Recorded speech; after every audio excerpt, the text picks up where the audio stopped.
Nefret yandırır məni bilirəm, səbr edirəm bir tər olsa dözürəm. Yalanların bitirdi saf sevgimizi, çaresizəm dərdin əlindən ölürəm.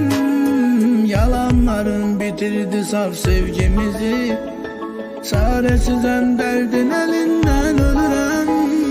Yoktur yüreğde taqətim artıq, yoktur ne deyim mən sana artıq. Sensiz o kadar tekliğe öyrəşib ürəyim, mən həmişə yanındayam. Bu sözü qəbul edən ürəyim toxdur.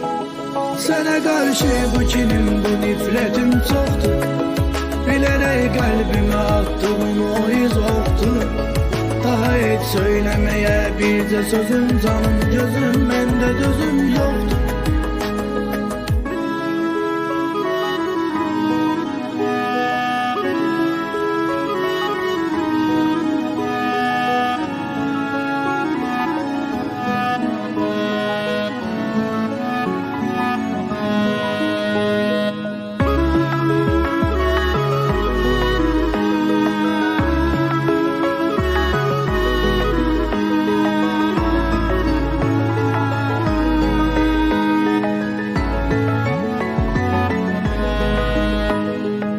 Qismətdir mənə yazılı bəxti qara, ürəyimi göynədir sevgi adlı yaram.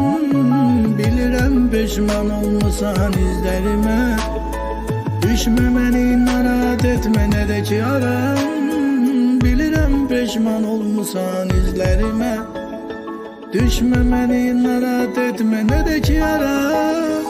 Yoktur yüreğde taqətim artıq, yoktur ne deyim mən sana artıq. Sensiz o kadar tekliğe öyrəşib ürəyim, mən həmişə yanındayam. Bu sözü qəbul edən ürəyim toxdur.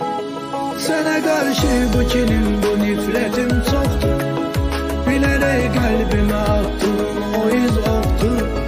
Daha heç söyləməyə bircə sözüm, canım gözüm, məndə dözüm yoxdur.